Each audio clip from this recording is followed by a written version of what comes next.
So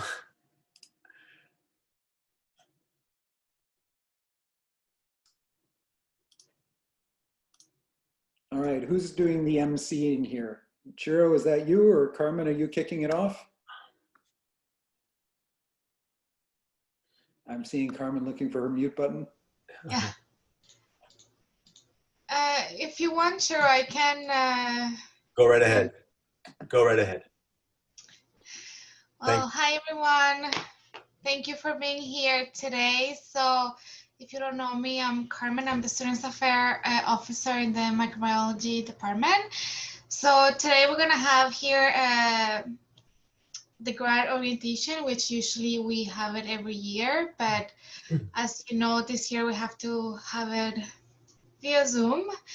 So Chiro, the new GPD, will be given the orientation. Also, we're gonna start with the chair of the department, who's gonna just give welcome. And I'm gonna let also Chiro introduce everyone. So Chiro, I'm gonna let you start, and you can let Dawn go ahead. Okay, I was going to present everyone in a few moments, but Okay. Up to yeah, you. it's all part of the Machiavellian plan.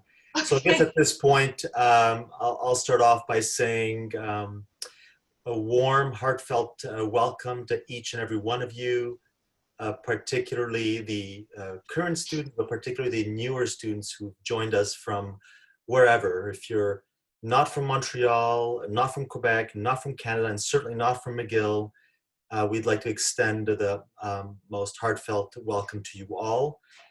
We are going through interesting times, and Zoom will be the medium through which we will communicate. To inaugurate this orientation session, I call upon my distinguished colleague and friend, Don Shepard, Professor Shepard, who is chair of microbiology and immunology, for his inaugural address.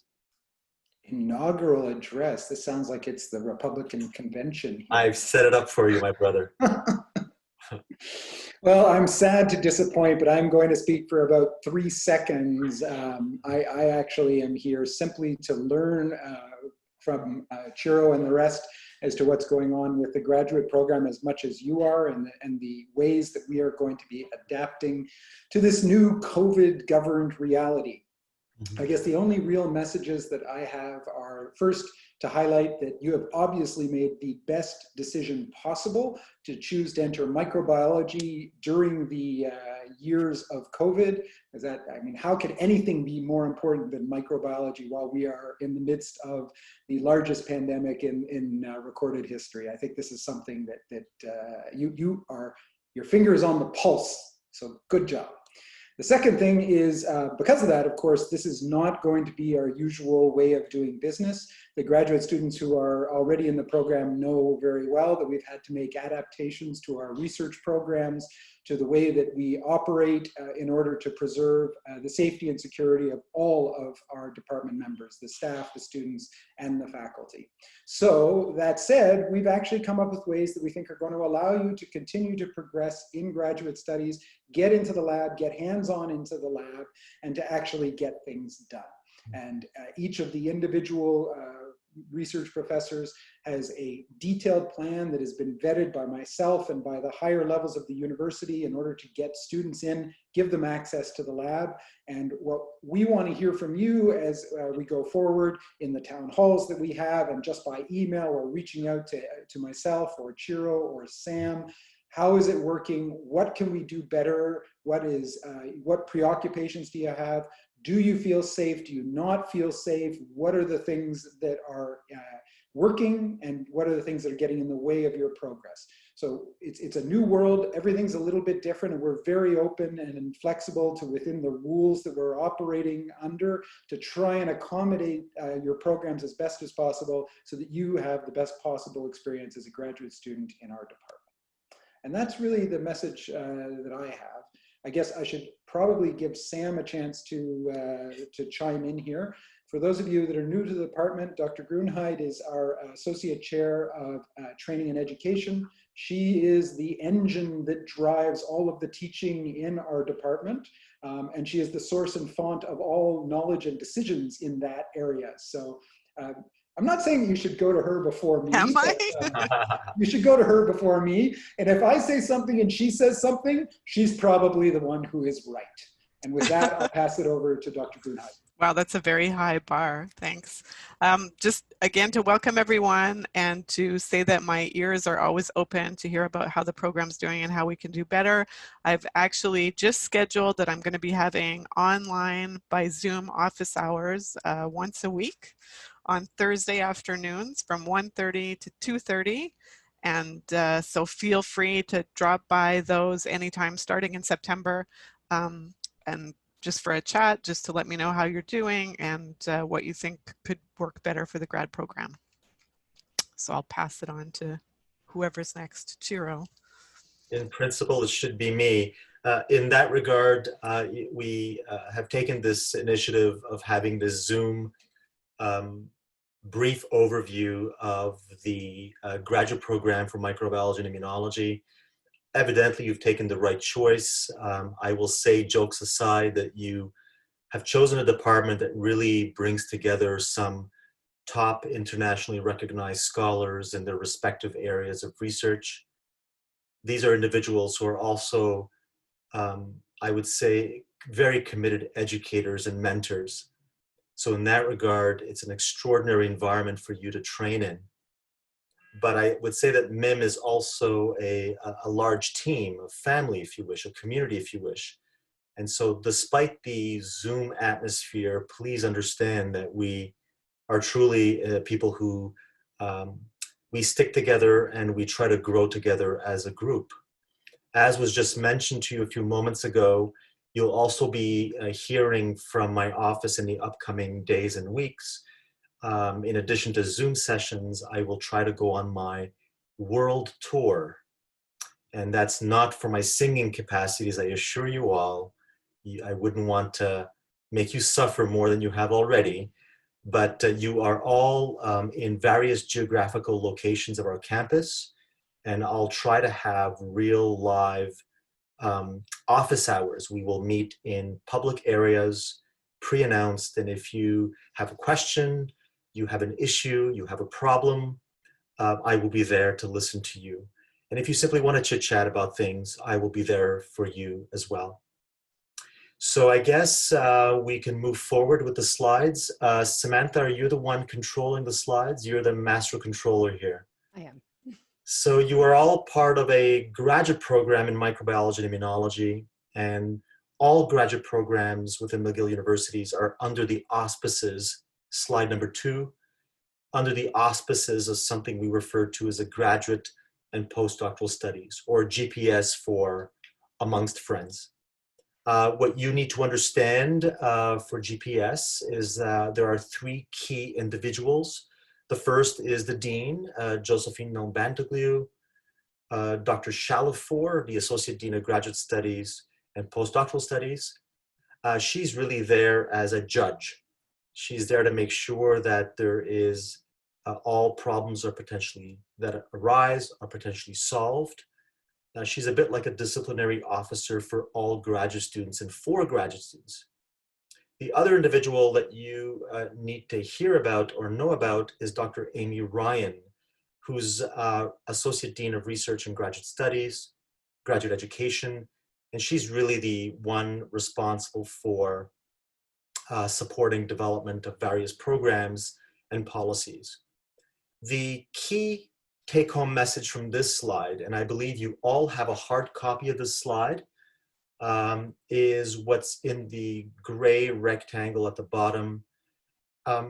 GPS really provides a remarkable spectrum, a range of services and resources for all trainees as it relates to supporting your quality of life, your learning experiences, your personal growth, and academic achievements. I strongly recommend that you make yourself very well known with the GPS website from within the McGill website for all of these services.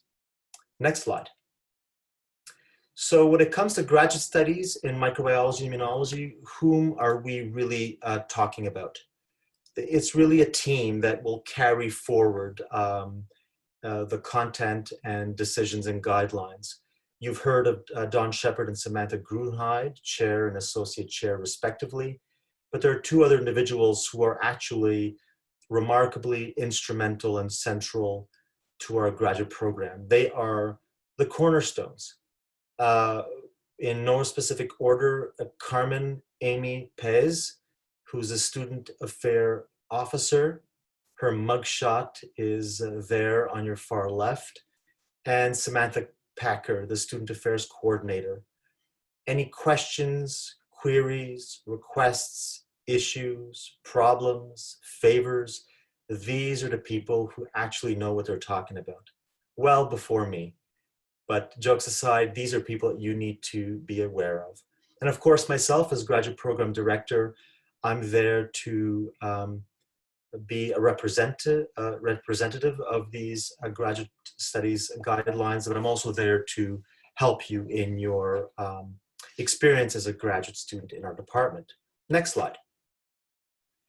All graduate student, graduate program issues, developments, updates are really thought of, debated, and decided upon by a number of faculty members in our departments. The list here really identifies the current graduate program committee. I won't go through each one of these members, but it does include Dr. Claire Trottier, our education specialist. And importantly, as you will see in the upcoming minutes, we also have a very engaged student representative by the name of Maria Tagger, and you'll hear more of the student leadership in the upcoming minutes. Next slide. When we talk about MIMM and graduate studies within MIMM, you really should be referring to two main sources of information.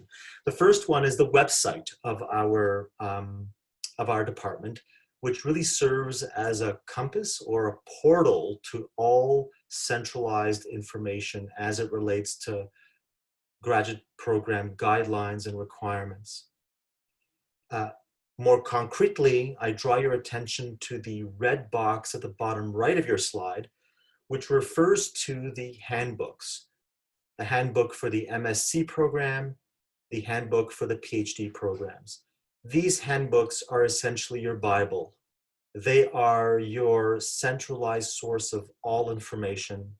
The handbooks are updated rather regularly, and they really contain all of the information that I'll be touching upon in this presentation. You will understand that because of the dynamics of Zoom and keeping it as interactive as possible, the presentation only deals with covering some of this material rather superficially. Detailed information with regards to all of these points are found within your handbook. And I would like to draw your attention, as indicated by the red index finger at the bottom left. You will be responsible for seeking out important documents, forms, for various aspects of your training in our department. Our department is rather assiduous in uploading revised version of these forms on our website. I strongly encourage that you make use of this website very regularly for access for these forms. Next slide. How do we interact with you? Of course, we interact with you in person. That's our preferred route. And we interact with you through Zooms, but through regular day-to-day operations, if you wish, our primary means of communications with you is via email. And there are some email addresses that you should not be ignoring. Of course, anything dealing with the websites, which we talked about, MIMM and GPS. But in terms of emails, there are a list of 5 email addresses here. The graduate microbiology, which is largely Sam Packer, Carmen Paez Mendoza, the GPD, or my personal email address, and of course, the centralized email address, which is the office microim at mcgill.ca. So please read your McGill emails as regularly as possible and make use of these centralized emails to communicate with us any comments, queries, issues that you may be facing throughout your training. Next slide. So when we talk about graduate program in our department, what exactly are the requirements for these programs? Well, first, talking about the MSc programs, the requirements, this is really a 45 credit program that includes a minimum of 3 terms in residence in the lab, in addition to submission of a thesis. The majority of these 45 credits, 33 of them, are actually divided into those 3 residence periods, each one of them with their course number, MIMM 697, 698, and 699 for Master's Research 1, 2, and 3 respectively, with an equal credit load. Each one of these credits these courses refers to specific research terms that you spend in the laboratory. The remaining residual 12 credits are divvied up into seminars and reading and conference courses. MIMM 611 and 612, for example, relate to graduate studies, graduate seminars 1 and 2, each of which are 3 credits. And then with a quadruple X, referring to an arbitrary reading and conference courses that you may be taking. And I'll be speaking a few words of these in the upcoming slides. Next slide. What about for the PhD program? Well, the PhD program is a minimum of 6 terms in residence, which includes the submission and the actual oral defense of a deposited approved thesis. The PhD program also relies on the successful completion of 3 graduate seminar courses, 611, 612 as discussed, and an additional MIMM 713 course. There's a unique stage in a doctoral program, which following entry and within the first 3 terms, you have to go through probably the most stressful, most important phase of a doctoral training outside of the defense itself, which we refer to as a comprehensive examination. This is a formal exam that really tests your understanding, your comprehension of your project, related research areas, and any scientific area that relates to it. On top of that, you have 3 reading and conference courses, which again, I'll refer to in the upcoming slides. Next slide. In addition to that, there are extra program requirements that students need to take. Number 1, of course, attendance to very distinguished sessions like the ones delivered today, the orientation sessions during the first term in residence. Of course, you're not going to be signing in any signage sheet as attendance, but your presence will be monitored in the upcoming moments. You will be expected to attend a mandatory 2-part workshop on ethics given by the neuroscience and neurology department for a course listed as Neuro 705, Responsible Research Conduct. And this must also be taken in the first term in residence, a course which you can register on Minerva. Point number 3, every year students will be expected to undergo an evaluation with their designated advisory committee, and I'll be describing that in the upcoming slides. In addition to that, you have an annual report that needs to be crafted and submitted on time, and that is also part of the requirements, details of which I encourage you to read your handbook at your earliest convenience. And of course, attendance to the public graduate student seminars during each term of residence. You are allowed to miss 1 per term, but attendance is very strongly recommended. attendance will be monitored. And of course, the schedule and the identity of these seminars will be posted on departmental website. One of the questions that I hear all the time is, why do we need to sign in? Why is our attendance so important? Why are they checking up on us? Well, you know, we trust you and we understand you're adults and so are we, and we will interact with you as adults. But if we want to monitor attendance, is really to make sure, you know, we want to pay respects to our colleagues, trainees who are also presenting, and it's part of that community building exercise that we're trying to achieve as well. Next slide. Additional program requirements is attendance to, on top of the graduate student seminars, our department is very good at attracting scientists nationally and internationally on various research areas. So attendance to 10 scientific seminars per term until the end of residency will be important. The scheduling, the timetable for these scientific seminars will be announced shortly by our department. Another requirement is the attendance, the actual attendance and participation in what we call the annual Graduate Student Research Day. I mean, this is really a research festival where faculty and trainees can really showcase their ideas and their project developments and their research to colleagues within a department and outside of the department. It really is an important moment. I would say it's part formal and part informal. It's actually quite fun to attend this. And participation is also strongly encouraged for our graduate students at additional level. In addition to attending, is you really want to make sure that you can showcase your science in a unique way. And the one of two ways that one can achieve that is through an oral or poster presentation. For an MSc student, we will accept one or the other during one given attendance to an annual graduate student research day.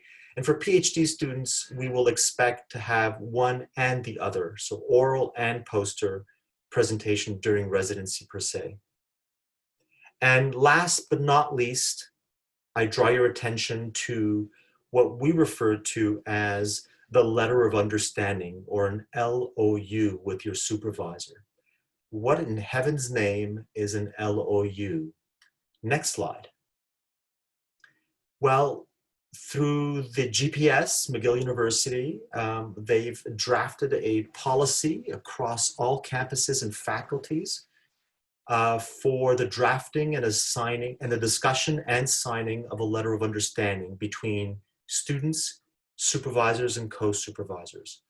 Why would we want to have a letter of understanding? Well, things can be verbal, but in order to make sure that the student meets their end of the bargain and is respected in their training, and for the supervisors as well to meet their end of the bargain in terms of their responsibilities and their commitment to you and to your projects, both have to agree and sign this document. There are multiple goals. The first is to promote a harmonious dialogue and fruitful dialogue between the student and the supervisor, to make sure that there's a common understanding, a mutual understanding on expectations, and of course, to avoid any type of misunderstanding or misinterpretation of what a given guideline is. It's to promote awareness to the university, the GPS, and our entire program of our policies that actually govern our students and supervisors.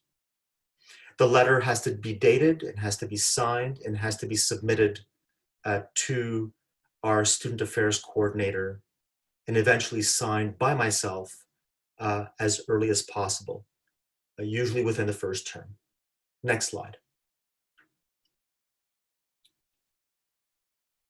You've heard me mention about scientific seminars, current topics in seminars, of which there will be 10. And the chair of that committee is Dr. Ira King, and the timetable is in the process of being finalized and officialized very shortly.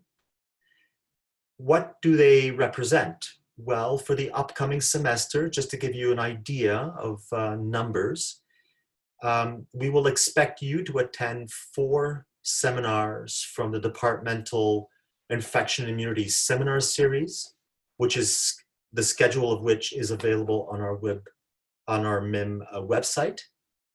And these 6 extra seminars can actually come from other McGill locations or affiliated centers. The Glenn, MUHC, where I'm physically located at this moment, the Lady Davis Institute, ESCM, just to name 3. The seminars in these cases can only be given by a principal investigator, people like myself, Don Shepard, Samantha Grunheid, as an example, and not, for example, by a company rep, if you understand what I'm saying. The attendance to an orientation session and to the career day also count as attendance to an actual scientific seminar. The last point, how do we monitor attendance? Well, we will be having short assignments, brief, simple, and possibly, hopefully fun, the details of which will be showcased very shortly. Next slide. One more time. One more. So if we were to have the PhD graduate program at a glance, I'm not going to go into great detail. Everything is found in your handbook, but there are very specific pieces of information that you need to know.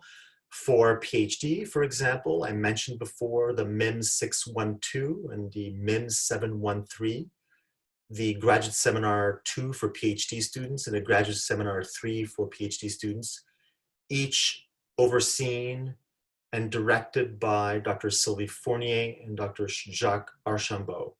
The breakdown is listed here on a table for your evaluation when you have an opportunity, and the information of which is also found on your handbook and website, of which I encourage you.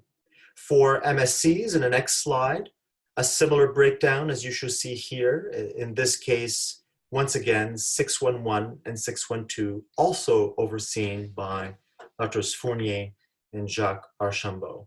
The breakdown is listed here for your convenience. Thank you, Sam. One more. So what exactly are these reading and conference courses on top of your residency in the lab and on top of the seminars that you are strongly encouraged to attend?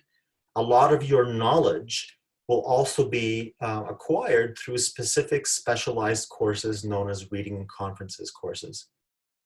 Essentially, you're talking about a McGill professor, a MIMM professor that runs a course with something of the order of 10, 15, maybe 20 students on a defined biological theme related to infection immunity.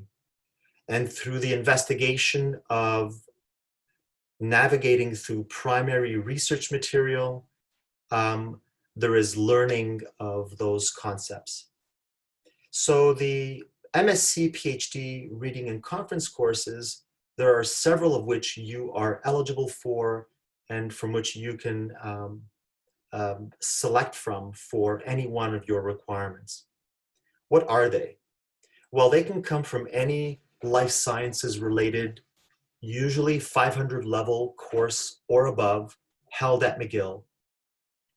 You should, our handbook has a list of these courses that we suggest to you.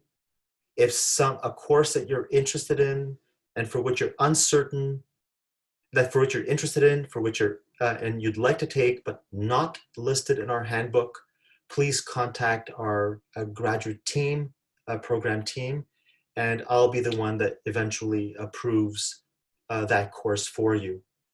From within our course, there are a number of other reading and conference courses that you can take from within MIMM.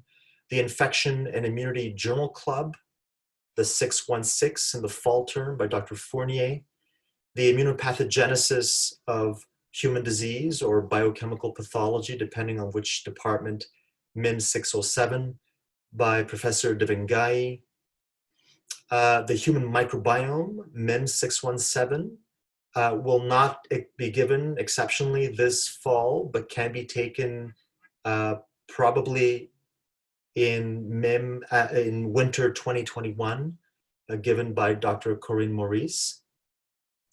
We also have a recommended statistics course that you can take. A number of options are listed here for you.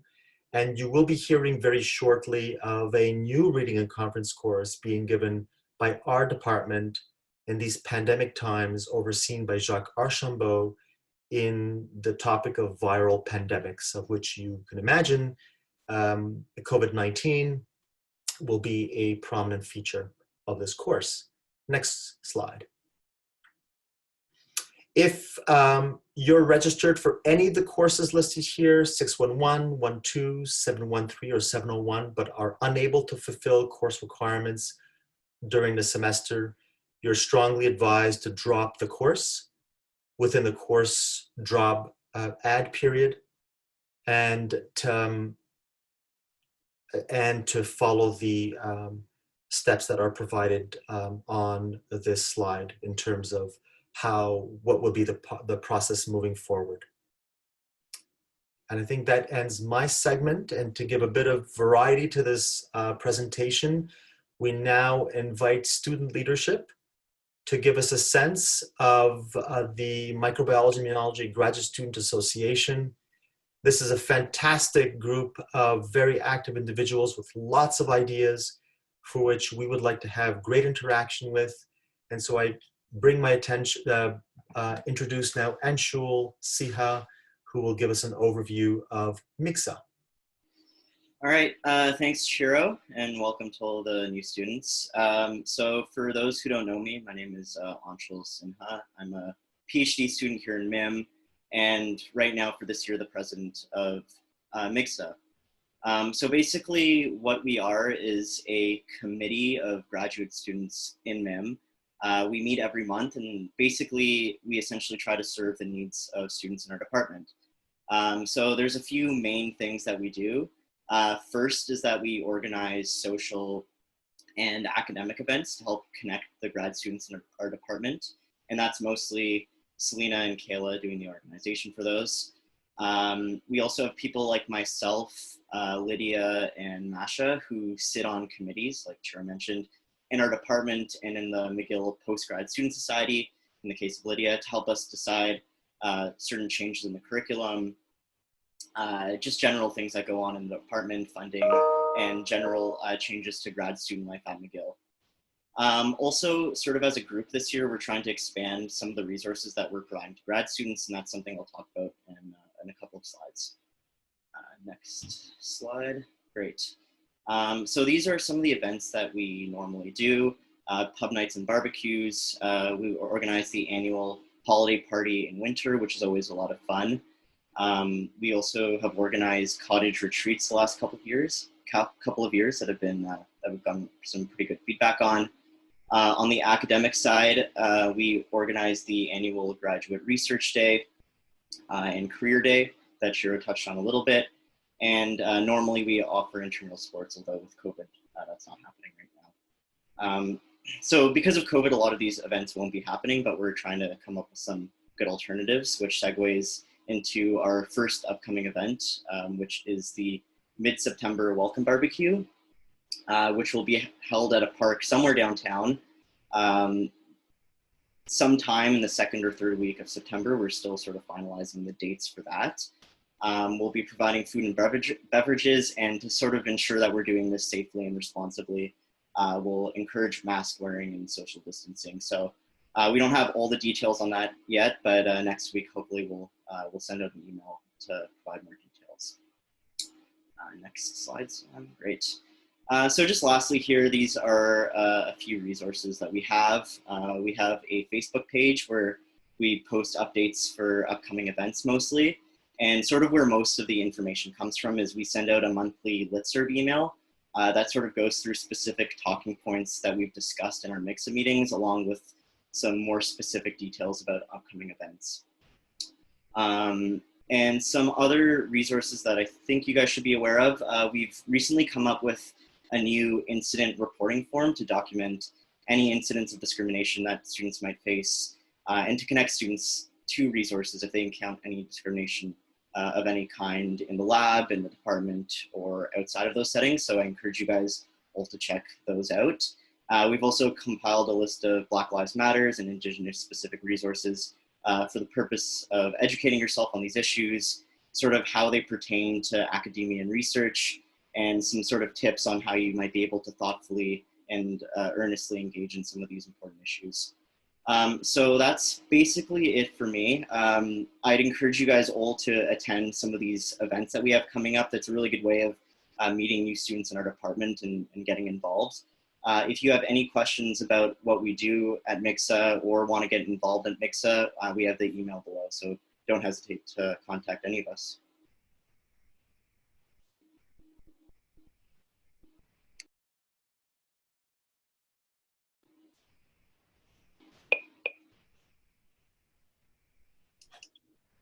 Thank you so much, Anshul. I'll get back to a final few words regarding student activities towards the end. I'd like to get over some of the more formal academic material of the presentation before we talk about that. One of the key aspects of all graduate student training in the department, as is the case in all departments, of course, is that in addition to their supervisors, they are appointed or they select an advisory committee. Which usually consists of the student, the supervisor and or co-supervisor, as well as 2 additional faculty members. This is really a team meant to help you. They're on your side. They're not a police group. They're not an invigilation group. They're really, really there to make sure that you are on track and that you're growing and that you are developing as an independent scientist. And that's our goal. And so a lot of students, I know, put a lot of work, it's a lot of work, of course, and many of them fear these kind of meetings, but in fact, this is really meant for the greater benefit of the student. So the mandate of the advisory committee is really to provide guidance and evaluation on the research proposal and research development, on your capacity to communicate verbally, orally, and your capacity to communicate in writing, because there is a written report that needs to be submitted at this one annual meeting. And to make sure that action items and timelines are respected for you and for your supervisor. One of the faculty members must be a member or associate member of our department. The other faculty member can be an academic member in a tenure track position at any other department at McGill or any other university. So if you wanted to have a top expert in an area of work that would complement your kind of work, for example, at the University of Montreal, that would be a more than acceptable decision. You may also want to choose a mentor, for example, not just for his or her scientific credentials or competence, but I urge you to consider selecting your advisory committee members for their capacity to help you on a human level. If you feel comfortable with that person, if you feel comfortable communicating with that person, or you feel that that person communicates with you very clearly, those are important characteristics of an advisory committee member. I urge you to take time, get to know our faculty members, and to actually discuss this with your supervisors. This is not a formality. These are individuals that will stick with you for the entire duration of your training. Select them well. Once you've selected them, you have to provide a committee nomination form, which you submit to the Student Affairs Coordinator, and which I have an opportunity of approving shortly thereafter.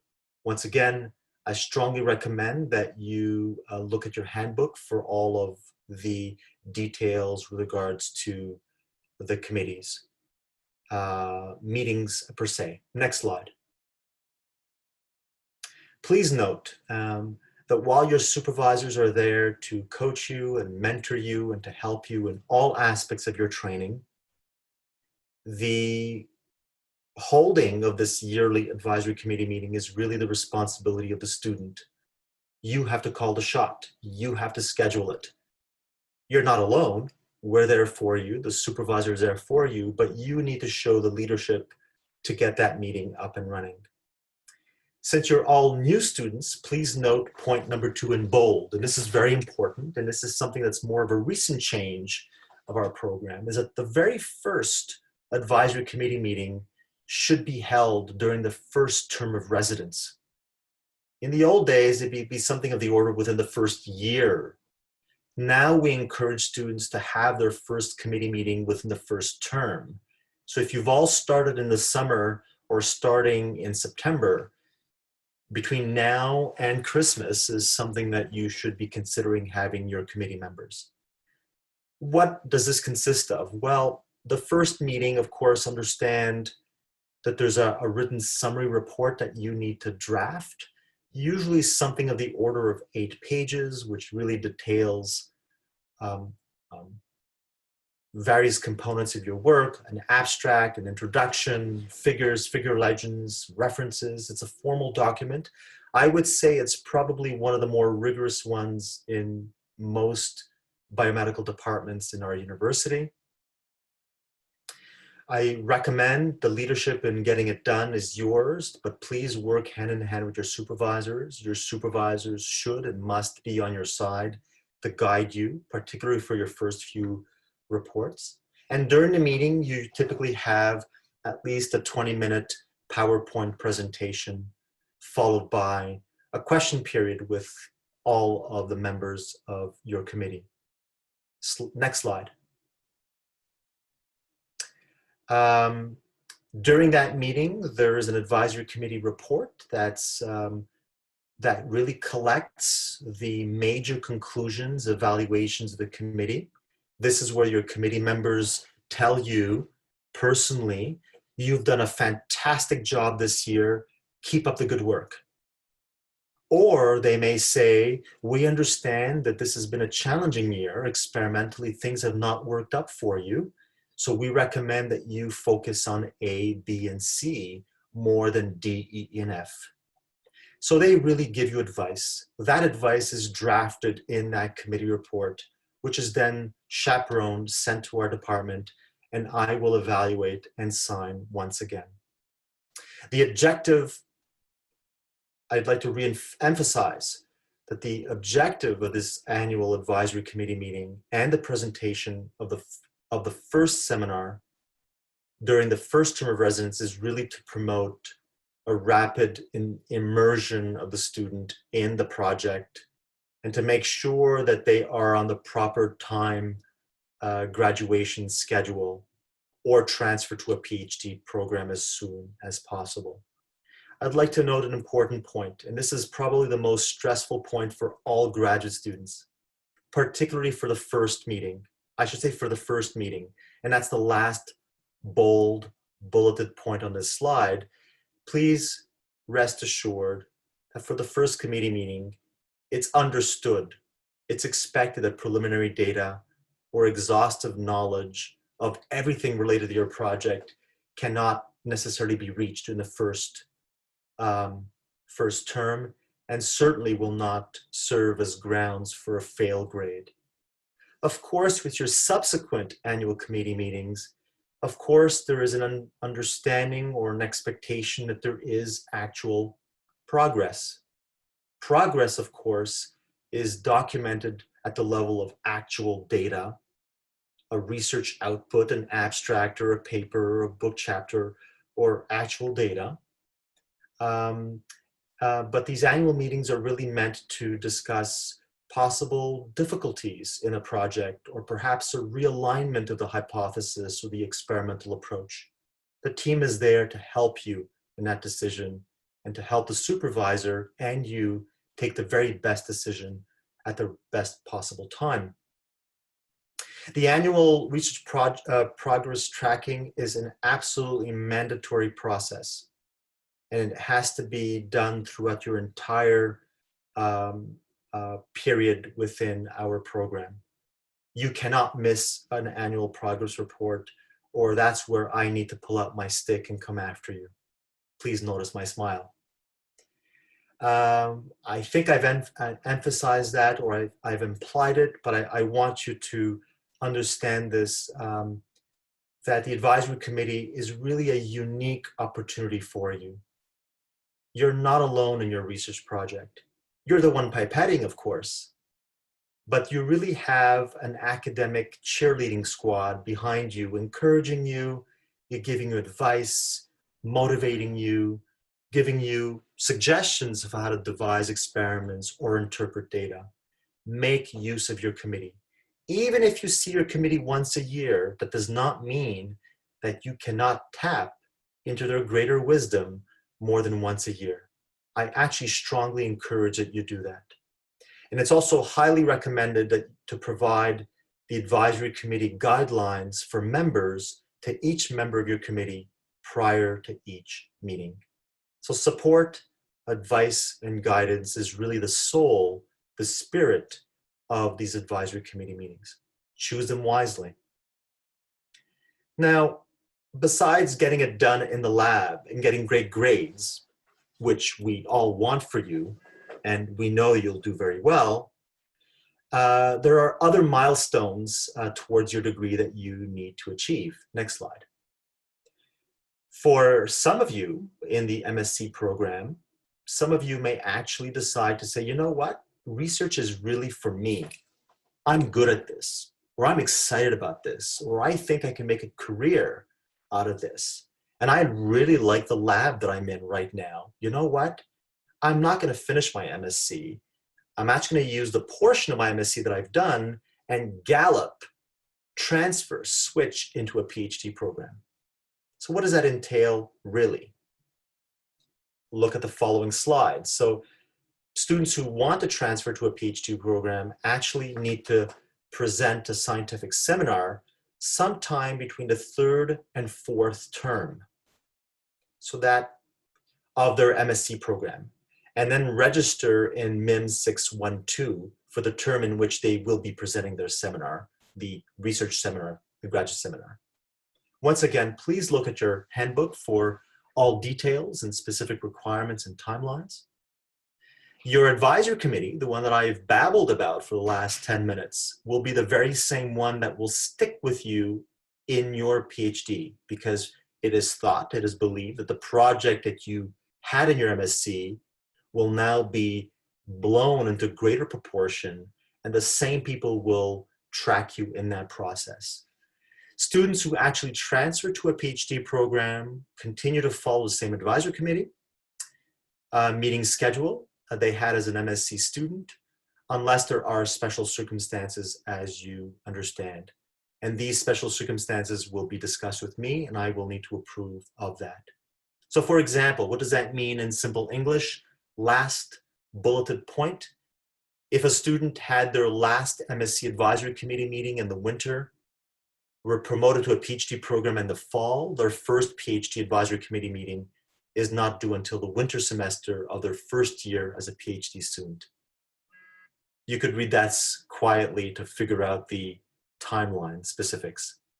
Next slide, Samantha. Once you're in a PhD program, I mentioned at the very beginning of the presentation, you have to undergo a fairly important step before your oral defense, and that's called the PhD Comprehensive Examination, MIMM 701. The course coordinator is Professor Benoit Cousineau.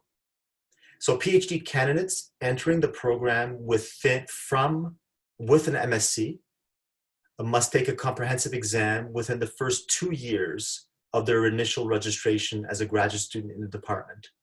Please note the timelines.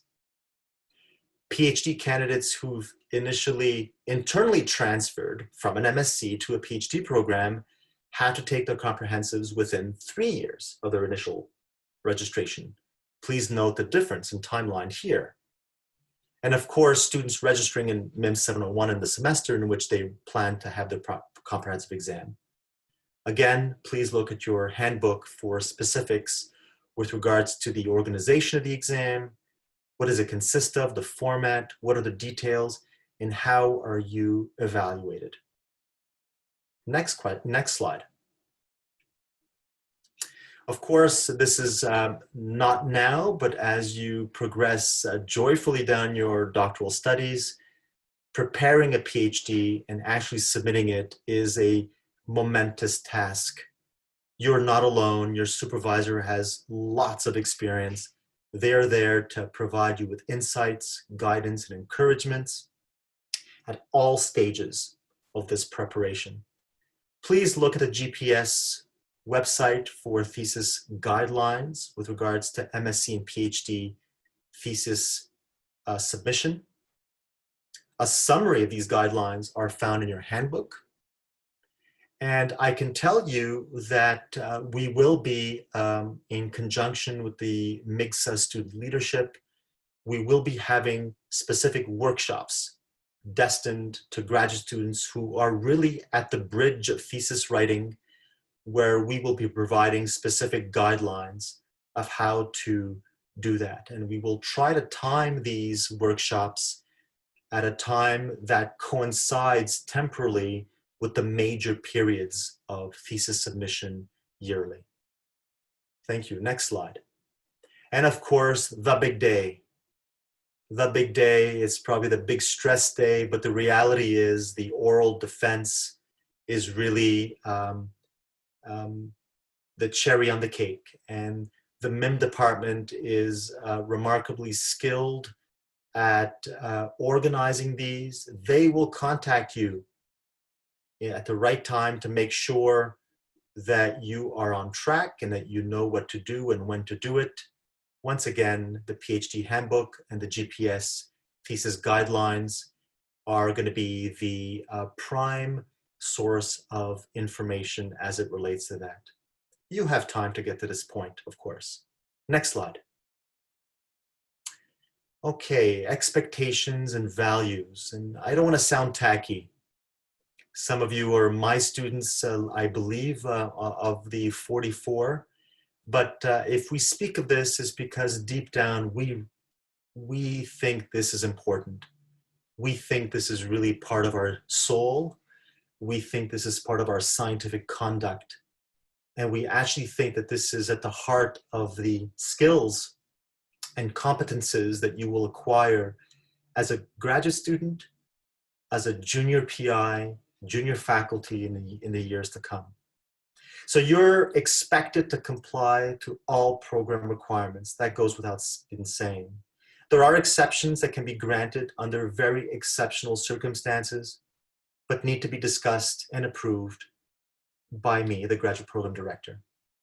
Students not complying with program requirements will not be eligible for any type of departmental awards. We have several types of awards and fellowships and programs meant to help you financially. These are all meant to help you. If we prevent you from gaining access to that, it's not to hurt you, it's to make sure that you comply with the requirements and guidelines. Once again, I ask you that you look at your handbook. Next slide. At the heart of being a student, at the heart of being a PI like myself, for example, at the heart of scientific life as a whole, being honest is really something that we assume people are, but we try to enforce as much as possible. Academic integrity. That is probably one of the highest standing values in our department, in all of McGill universities, and all of academic life and research life. So we value that. It's a sacred value. So all students have to understand the meaning and unfortunate consequences of what it means to cheat. I apologize if I'm using these words. I'm not implying that you are. I'm not implying that you will. But we need to make sure that our code of conduct is properly pronounced early on, of cheating, plagiarism, or any type of academic offenses. So I recommend very, very, very firmly that you look at the Code of Student Conduct and Disciplinary Procedures that you can find on the McGill website through following the link that's listed here. It's also strongly recommended to consult the Fair Play Online Resource Guide. I very strongly recommend that you do that at the designated link here on the slide that explains what really constitutes an offense, and that is designated really to help students avoid cheating and plagiarism and any other activities that can lead to censure, failure, and expulsion from the university. Let me give you an example of how insidious cheating can be. Let's say Ciro Petrillo writes an article, and these are my words, these are my ideas, and then I decide to cut and paste that very same Shakespearean language paragraph for another article. These are my ideas, these are my words, these are my style. That's considered a plagiarism. So in this day and age of Google and other sources of information, we'd like to empower you with ways of picking up on those. And there are a number of other examples. Signing in, for example, for a classmate that's unable to attend a course is considered a violation of the University Integrity Code. Obviously, you understand the gravity of that. Signing in and not attending the seminar is also considered a violation of the University Integrity Code. You can think, this is not important. I'll let Billy sign in for me while I sleep in one morning. It really does not work that way. So we really trust that you will follow these norms. And of course, I used the copy and paste example just a few moments ago. Last 2 points. Any dishonest or academic behavior observed will be reported to the disciplinary officer of the graduate and postdoctoral studies, Professor Lorraine Chalifour. And students suspected of any form of dishonest academic behavior will not be eligible for any type of awards or fellowships. We mention it here, we mention it once, but we trust you. We ask that you take note of these norms as soon as possible. We're coming to an end slowly, and I won't go through this in great detail, but what does a timeline for an MSc look like? This is a table that summarizes everything. I will not be going through this today, but for students entering the program this past summer or now for the fall, the recommended programs for years 1, 2, and 3, a maximum of 3 years for an MSc, are detailed here as you see it in terms of various academic steps that you have to follow, different courses you have to take. So this is a well-summarized, top-down view summary of what an MSc program looks like. If you're uncertain, once again, our website and our handbook details these tables and each one of these courses very, very in a detailed fashion. If you're uncertain of any one of these steps or elements, Carmen, Samantha, and myself are there to answer these questions for you. Next slide. You know, I wish you can take forever to do your MSc or PhD. If that were life, and if money grew on trees. But the reality is our goal is to train the very best junior scientists within a reasonable time period. And there's a time limitation, and you'll hear this word, as the name implies, a limit on the time that you have to actually complete your MSc or PhD. So candidates for master's degree must complete their degrees within 3 years of initial registration. Candidates for doctoral degrees, PhDs, must complete their degree by the end of PhD 7. Please note, in red, importantly, that if you were admitted after an MSc degree, or if you've transferred, you've done the switch to an MSc program, from an MSc program, you begin your PhD from a mythical PhD 2, leaving you essentially 5 academic years to complete your degree. the goal here is not to kick you in the butt and get rid of you. That's not the goal. The objective of these regulations is really to encourage our candidates to finish and complete their theses and qualify for their degree without undue delays. Students who do not complete their degree requirements within the time limits stated above will be withdrawn from the university and will lose their student status and access to all McGill facilities, support, and resources. International students on study permits will also be required to leave the country, regrettably. At this point, students can apply for readmission by completing and submitting the request for readmission web form, only when they are ready to submit their thesis, and will be charged fees for the term of readmission and any further term, future term of registration up to and including their term of graduation. So once again, this information is there. So when do you know?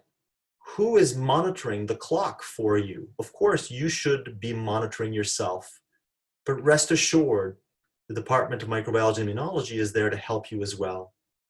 And so our team will be notifying you 6 months prior to the deadline of your thesis submission, informing you with a little cow's bell, listen, buddy, your time limitation is coming up. So we're there to help you and inform you to the very best ability. The rest is really an example that I ask you and read and that you should follow and read. Next slide.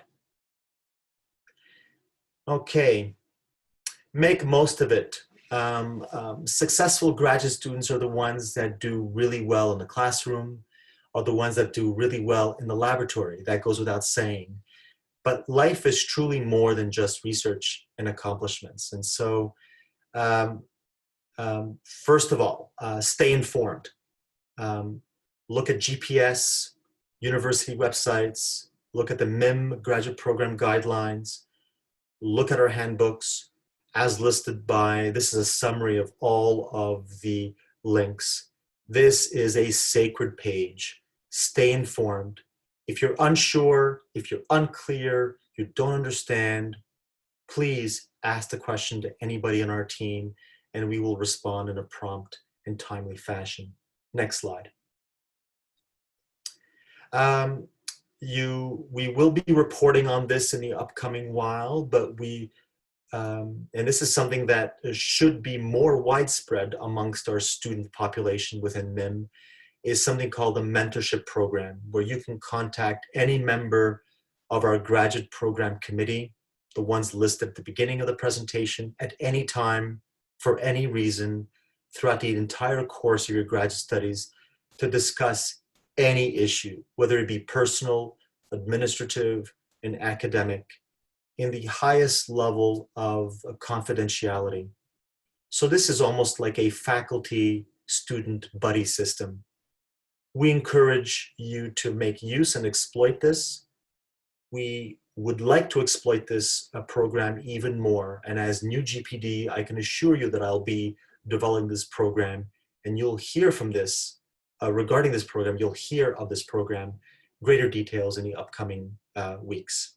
Next slide. You know, it is possible that sometimes we run into problems, and that those problems can be the source of disputes, misunderstanding. I didn't say fist fight, but just a profound misunderstanding. You know, we don't want to sweep things under the rug. We want things to be fair, and we want things to be transparent. We want the rules and regulations to be abided by. Of course, we want our supervisors to be well informed of those rules and regulations, but we also want students to have a fair and transparent representation in that process. So what is the procedure for graduate students in the event that there is a dispute, and how do we resolve this? Departmental dispute resolution. There are procedures to assist in the resolution of conflicts between graduate students and their supervisors or committees. Always attempt to resolve conflicts within the department before seeking out assistance. a bottom-up approach. It always makes more sense. So if you find yourself in a situation of conflict with your supervisor and or committee, you should follow the following steps in the following order. Have informal discussions with your supervisor, even if the person may be at the heart of the discord. I'm a personal believer, for those of you who know me personally, I'm a personal believer that dialogue is really the primary corridor to peace and resolution. Talk it over. And sometimes, you know, the solution is so obvious and it's just a small misunderstanding. If you don't reach an understanding with your supervisor after that initial discussion, discuss it with the student advisor, coordinator, or officer, Carmen or Samantha, confidentially, of course, in writing, verbally, in person, if possible.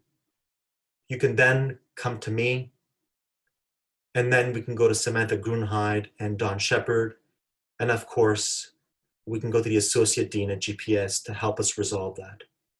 But the take-home message here is, under all circumstances, try to deal with the problems early. And before dealing with the problem, verify that there's actually a problem. I've discovered in my life that sometimes problems are just an element of misunderstanding and misperceptions. And so clarify through simple chit-chat and dialogue with the person. If there's a legitimate problem, then follow this scheme. Next slide. Good advice. My advice to you, don't stay alone.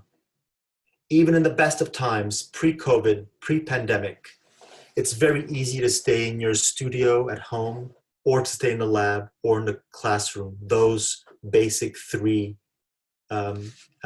areas. We strongly encourage that you make use of our department and university and faculty to go beyond that. Meet people, different people, not just immunology or microbiology, but of all horizons. Become involved. Don't stay alone. We're all part of a community, and a community sticks together, and everybody has a role in that community. And so become involved. We need you desperately. You need us, of course, but we also need you. Our department is not just the faculty and the staff. They really are colored by the distinct cultures and experiences and track records of each individual students. The very senior ones, and of course, also the very junior ones as well. And if you need help, any help, even if you think it's the smallest problem in the world, please seek help. Widen your horizons and explore this beautiful city of Montreal. Next slide. You know, McGill is an extraordinary institution. You just need to explore it. You know, branch out of the lab, your desk or your computer, and specifically now during these pandemic times where we have a tendency of COVIDizing everything. Forgive me for the word. Or Zoomizing everything. And at this stage of the game, it's very easy to develop a disease called Zoomitis. And Zoomitis is not yet in the dictionary, but I take full credit for that word. And I'm hoping to collect much money after patent registration. It's very easy to stick behind Zooms to interact with individuals and colleagues and supervisors. But to the very best of your abilities, please get out of your offices, get out of your rooms, get out of the labs, music, theater, public lectures, take a walk, go to museums, go to presentations, within sanitary measures these days, of course, but explore. That's also part of being healthy. Good data is only part of being healthy. We've seen students having extraordinary projects, but we realized that they were deeply unstable and unhappy in their personal lives. I've always had the view that the happiest students in the lab are the ones that are happiest outside the lab. It's up to you to make sure that you have a healthy balance equilibrium between those two environments. And we list a few websites here to encourage the university that's absolutely loaded with resources, opportunities, and venues for you to take advantage of. Next slide. I believe this is the last slide, Mrs. Packer. I'm breathing. I don't want to sound tacky. For those of you who know me, I know I'm chit-chatty, but I mean this from the very bottom of my viscera, heart and mind. The experience in microbiology and immunology is truly a rich one. And it's truly one of diversity. Diversity through the people that come from all corners of the world. Diversity from the plethora of points of views and research areas. But is also a rich experience because each research project is more than just about molecule X in bugs Y or disease Z. It's really to give you an expertise, but it's really to provide you with a skill set, competences that allow you to become the professional that we hope that you will become in the years to come. Okay. Sam Packer, thank you very much for steering this presentation the last 3 hours. I think, if I understand correctly, we want to open up the Zoom session here for questions and comments and suggestions from particularly the students. We'll do the very best we can to answer your question in this Zoom session. Absolutely. Not all at once, please. I get emotional. This is where you should all start roaring in laughter.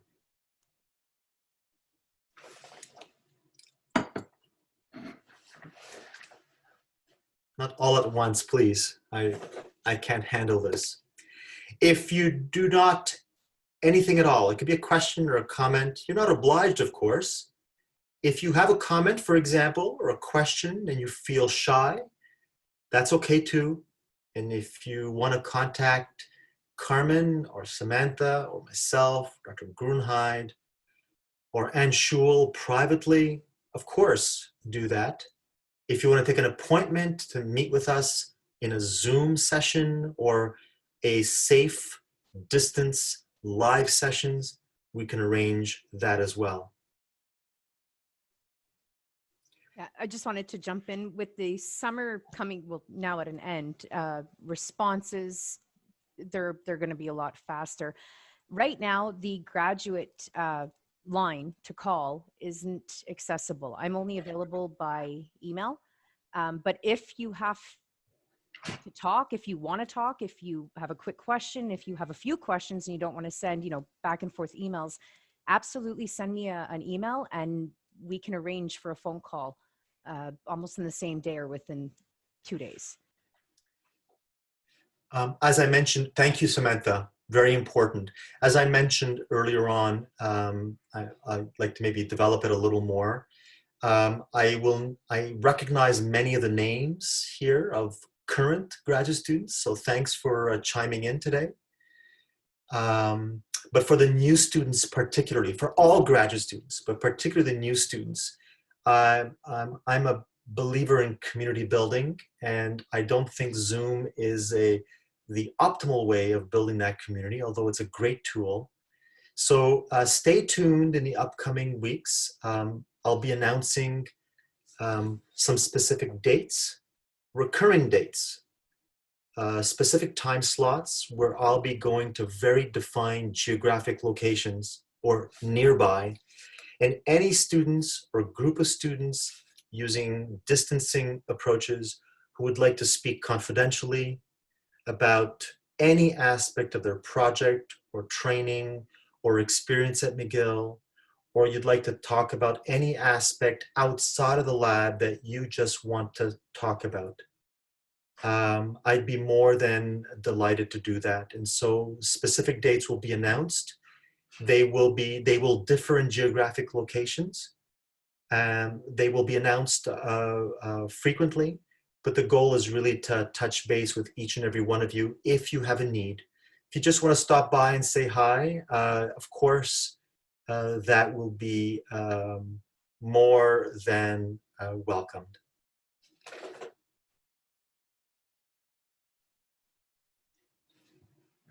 Oh, I think there's a... Okay, I believe there are a couple of questions here, if I may. I will not name the student out of discretion. The first question here is, can we take more than the mandatory 3 classes for PhD students? Are there extra fees associated? The simple, naive answer is yes, but I look at Carmen, who may give us a wiser answer to this very important question. That's an important... I think, yeah, you should be able to take, like, it depends on how many extra classes, but I'm not sure about the extra fee. We'll have to look into that. I'll send you an email and let you know. We'll just have to confirm, because I'm not sure about the extra fees. So thank you, Kayla. I just realized you sent the email, the message to everyone. So Kayla, that's an excellent question. We'll follow up on that. Yeah. My intuition is that you should be allowed to taking extra classes. Whether there is a fee or a reduced fee is what we need to report on. Is that okay? Yeah. Yes. The other question comes to us. Thank you, Kayla, for asking that question. The other question comes from Jacqueline Rich. And I have a question about MIMM 613 to 615. There seem like there are for, I think there's a word missing here. There are for attending the grad seminars that are mandatory, but there aren't in the current PhD handbook, but they are in older version. Are we registered for these? No, I think those courses are not offered anymore. Yeah, I thought so too. Thank you, Carmen. Jacqueline, can you give us a little nod to make sure that the answer is okay to you? Can you hear me?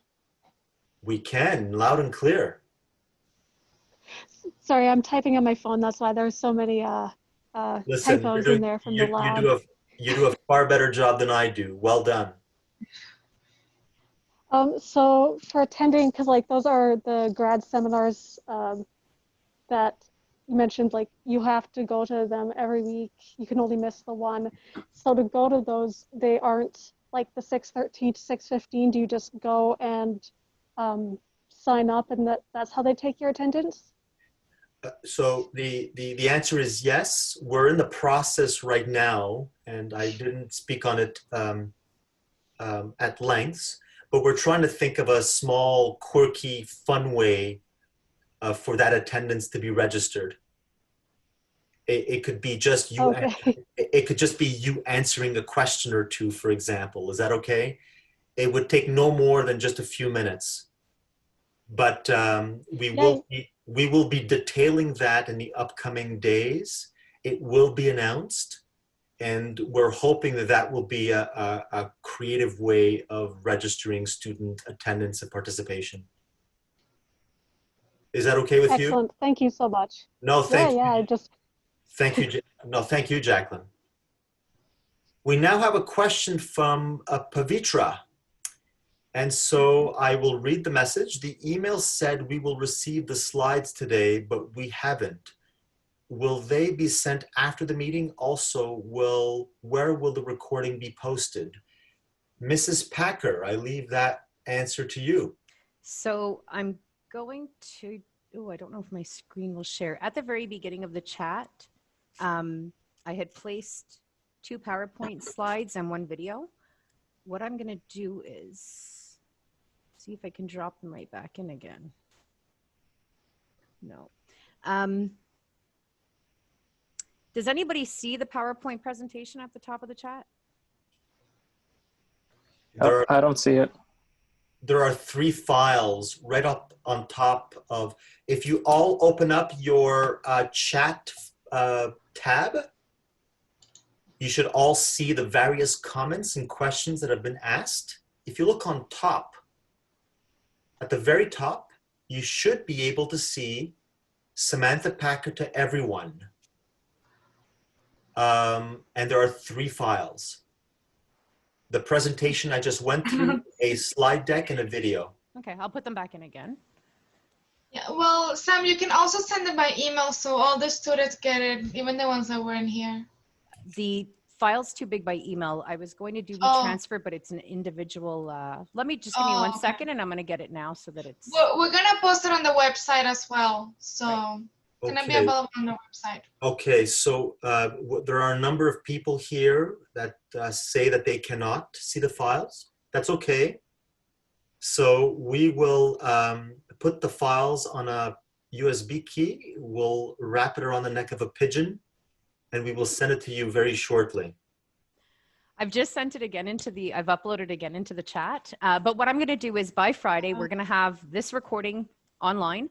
We're going to have the PowerPoint presentation will be available. There was a message from GPS just giving students resources if you're having a hard time, if the resources pretty much cover everything.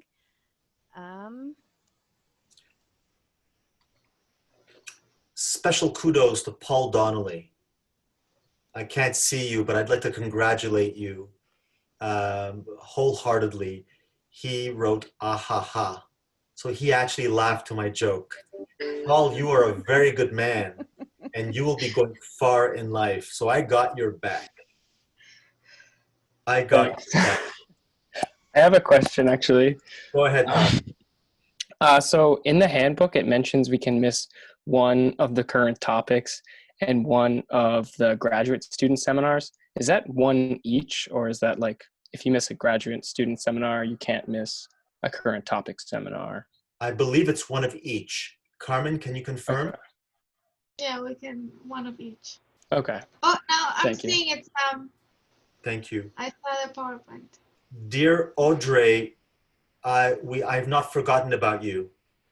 She asked an important question, and all of you need to be aware of this. So the Neuro 705 ethics course is currently closed full on Minerva. Is there another way to register for the master's first seminar? You'll have to email the IPN department. I'm gonna just put their email address here. Thank you, Pavitra, to you for chiming in.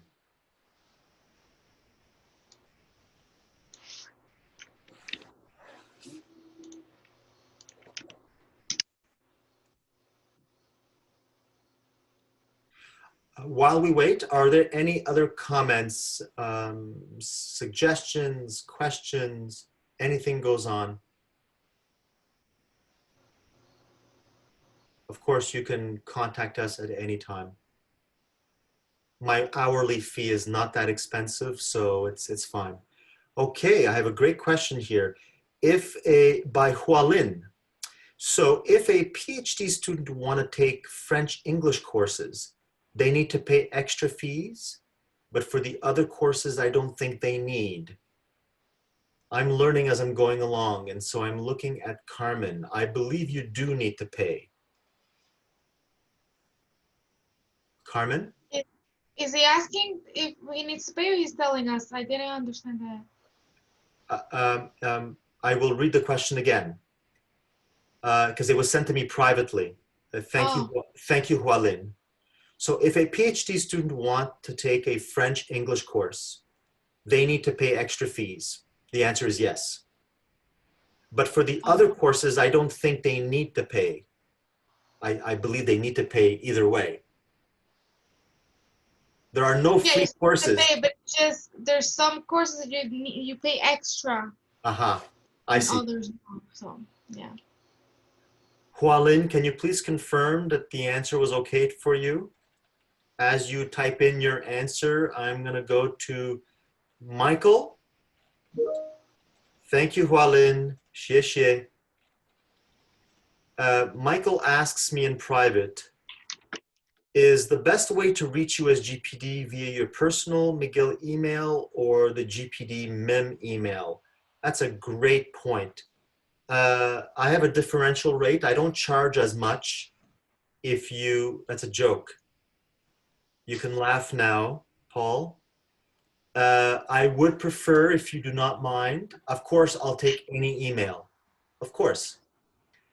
But if I had a preference, I would prefer that you send any queries or comments to the GPD email, okay? Simply for the purposes of centralizing everything in one email box, if you don't mind. If you have no response, which is very unlikely, I can assure you, Samantha's very quick. I am as well. You can hound me down on my personal email. Is that okay, Michael? Yes, thank you, Michael. A point here from Yishi Lin. How to confirm the attendance of a current topic seminar because it will be online this term. Excellent question and point. We are in the process of polishing up that point. It won't be too onerous or laborious. It's just simply going to be a way for us to actually monitor that you've actually logged on and have actually attended the talk. So you will hear specific directives related to that one point very shortly. Is that okay, Yishi?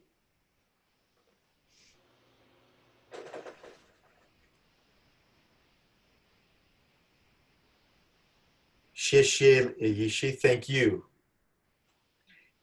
Any other question or comment? Anything goes.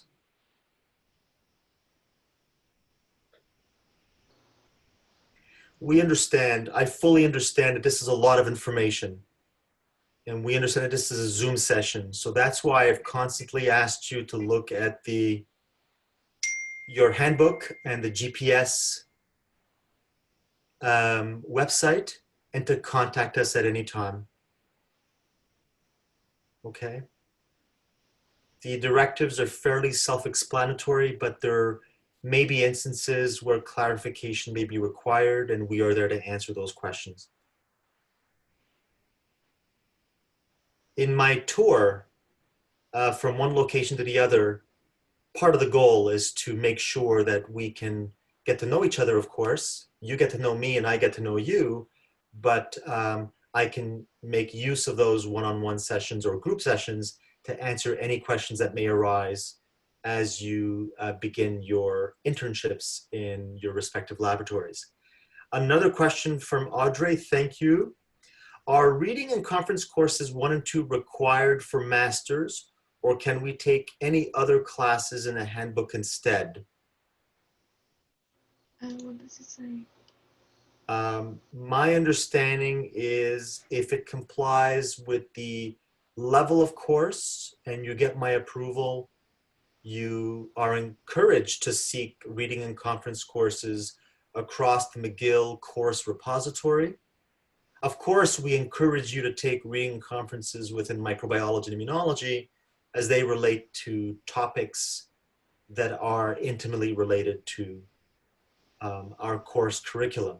So the upcoming course, if I recall correctly, next term, winter of 2021 on viral pandemics is timely because it will cover various aspects of pandemics from epidemiology to molecular genetics and viral genomics to host immune responses, may be of interest to you as well.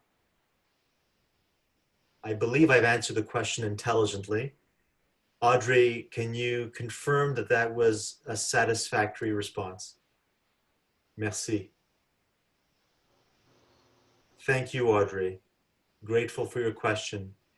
Any other questions or comments? We're at a bit past, half past the 3 o'clock. If you're shy or don't feel comfortable, no sweat, not a problem. We're there. You can contact us at any time. Were there things that I have forgotten, Carmen and Samantha? I tried to be as cogent as possible, but there may be points that I have forgotten. Maybe as a final point, if I may, if you can give me a virtual nod. If you have ideas, suggestions for either research or social activity or non-laboratory academic experience that you'd like to explore or discuss or be exposed to, please also contact Anshul at MIGSA, because we have regular meetings with Anshul and with Misha, where we can look at that as well. So if you have any comments or suggestions, anything at all, or a special pub that you want to go to under non-pandemic times, I ask you that you go to Anshul, and Anshul, maybe we could work together to get that done. I will be present at the barbecue. The moment he said free food, I'm in. I'm in. I might have to go too. You have to go through as well. I'm gonna have to go too. I'll be there, of course. I'm there for the free food, but I'm mostly there for you. So come in great numbers, and hopefully I would have convinced more than just Paul of the quality of my jokes. And I have a fantastic anecdote, and I'll stop there, I promise. May I give you an anecdote? I'm a course coordinator and lecturer for the intermediate immunology for MIMM 314. Some of you have already taken that course.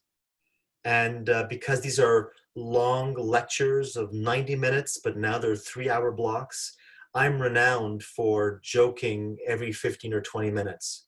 There's a mathematical reason for joking every 15 or 20 minutes, because the human attention span is no more than 16 to 17 minutes.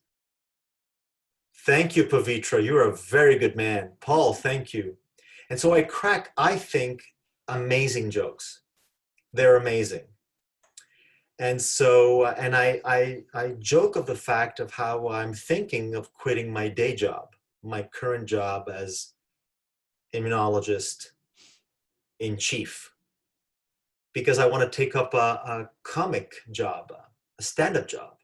And so one of the students confidently wrote in the student evaluation forms at the end of the class, anonymous of course, he or she said, "You're not funny, don't quit your day job." So I think that's an amazing response. At least I got one response. So thank you, Paul. Thank you, Pavitra. I look forward to meeting each and every one of you, and hopefully I'll be astute enough to remember your names, and that's my goal. So unless there are additional questions and comments, I'll bring this distinguished orientation session to a halt. Is that okay, Carmen, Samantha? It is. I just wanted to know if you were ending it with your karaoke. Oh, Or no. are you saving that for the barbecue? No, yes, for the barbecue. Okay.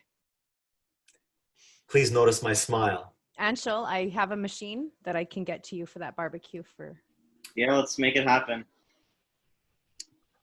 Okay, folks, thank you for everything. Welcome once again. Have a great day, and I look forward to meeting you very shortly. Thank you, Chiro. Cheers.